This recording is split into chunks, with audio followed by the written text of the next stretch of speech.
Show me one country that USAID was in and education improved.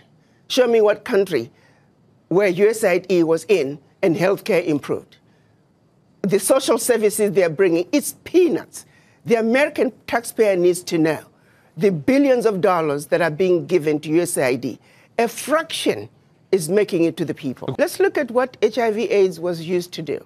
We know of a program that was run out of South Africa where they actually were injecting people with the virus. The reason some of the AIDS virus spread as rapidly as it did in Southern Africa, there were some very dirty games being played on African people. They were using Africans as guinea pigs for experimental activities.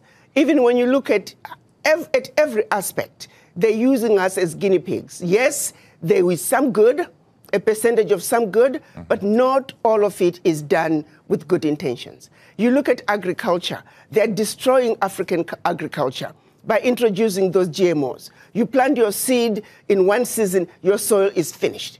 We used to have seeds that we can use from one season to the other. The introduction of GMOs through these agencies, USAID is one of them. We are destroying Africa in a massive way. A little good is coming out, but by and large, the end result, they mean no good. They can turn around and give us an inventory and say, as long as you have been in Africa and also other parts of the world, show us your success rate. You claim you are helping governments with education and healthcare. Show us your success rate. But I also turn around and say, African governments, why do you need this little aid to assist you in providing proper healthcare, proper education? The average African government can afford to provide those services for their people. Why does such a continent that did so much to help Europe recover continue to be so poor? Let's be realistic here. Let's not talk about peanuts. Africa does not need the aid. What we need is for those who are exploiting Africa to stop. Africa has everything it needs. If Africa could have contributed as much as it did to the recovery of Europe post-World War II, why wasn't Africa equally developed? This is a wake-up call to the African leaders to take inventory of what is really happening in their countries. Do they really need the peanuts that are coming in as aid? What is really going out? If I may use the example of what happened in Niger when the government decided they were going to take over the mining of their uranium. The French companies that were mining the uranium were paying the government 80 cents a kilo for the uranium, and then turning around and selling the uranium to the rest of the world at 200 euros a kilo. So that one move from the Nigerian government to say we are now going to take ownership of our own uranium, they went from realizing about $1 billion in uranium resources to over 300 billion a year. Do you realize what I'm talking about? No amount of NGO could bring that kind of money. And this is only one mineral. Now imagine the country taking inventory of all their minerals and benefiting from their natural resources like the rest of the countries in the Western world.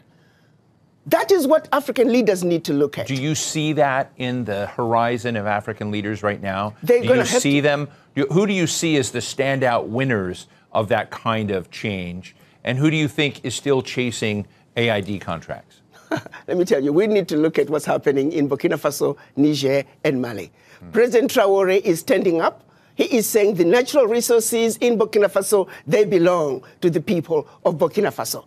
Niger is doing the same thing. Mali is doing the same thing. Every leader must look at what's happening in the Sahel nations to say, like anybody else, you must take care of your people. You have your natural resources. You have everything you need to take care of your people. Why do you continue to be beggars? Look at what is being brought in by not only USAID, but all the NGOs in your country. It's peanuts. It's a joke that the African leaders should continue to be beggars of peanuts when you are looking and allowing billions to get out of your country year in and year out, if not trillions, in natural resources that your people should be benefiting from.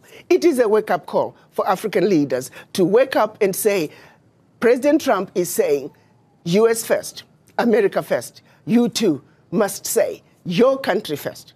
because you have everything it takes. It is a joke. It is embarrassing to see I have not seen any African leader cry over USAID leaving. I can tell you for a fact, the average African leader privately is celebrating the exit of USAID because they know what is really going on.